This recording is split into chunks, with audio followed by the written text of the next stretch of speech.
Hi there, Lauren Barker, the digital experience team. I'm going to show you an easy way to find out when content has changed on our marketing site. And you can do this from our site directly. So I'm here on our free trial page on aboutgitlab.com. It's a beautiful page. We got some tabs, we got a form, we've got so much content down here. And it's been internationalized. So now we have 4 versions of this page. And we want to know, when was the last time the Japanese version of this page was updated? So we use our language selector down here. Switch over to the Japanese version. And let's say, hey, I want to know when the content changed. This link down here, it reads view page source. But I don't read Japanese, so I can't do that. So I'm going to use Google's switcher here. So that just translated it all back to English, and we can see that this is view page source. Switch that back to Japanese. That's kind of a cool feature there. Click on that sucker. It's going to pull us right into GitLab, the product, and drop us into the content file for that page. So this is in our buyer experience repository in the content directory. It's in the JJP directory, free trial index.yaml. And this is the content file for that page. It holds all of the content for that page. You can edit the content from here. You can't, like, by opening this and going to the web IDE. That's one of my favorite features. Or you can go up here and click on this history button and go see the entire Git history of this page. So we can see on April 21st, 2023, Miracle created the page. It didn't exist before that. That was the inception of this page. And we can click into that and it'll take you to the commit and show you everything that changed to make that page happen.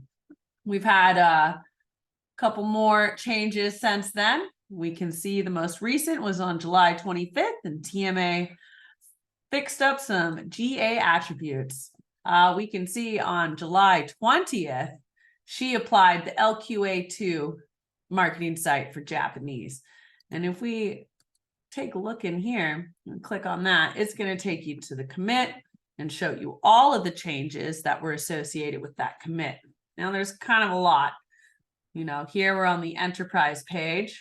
Go and close that. Here we go. We're on the content Japanese free trial.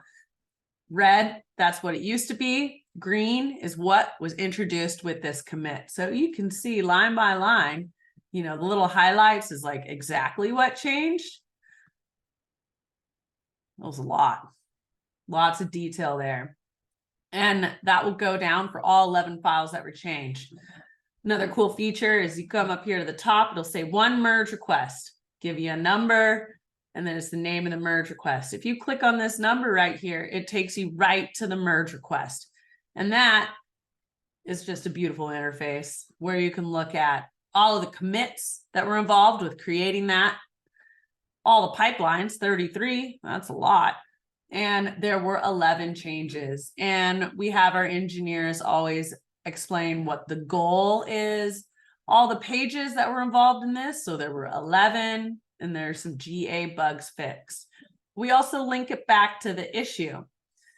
And issues are how we triage and work in an agile process with our teams.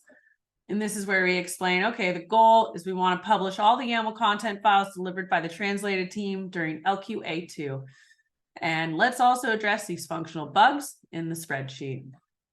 We list all the pages that were involved with that and where we could go and get those content files. And there's some conversation in there. So pretty cool stuff. And we'll just end it by going back to here we are on that Japanese free trial page. And there's that view page source. And because these are all different versions, we can come to the French version. Ooh. Let's see if the changes are different there. Okay. Takes us to the free trial, history. Yep. Oh, looks like, except this is different because it's LQA2 but Javier did all the French updates for that. So this is a different merge request. And it updates all of the French files that were associated with the LQA2. So quick, easy way if you want to go find out when content has been updated on the GitLab marketing site. Catch you next time.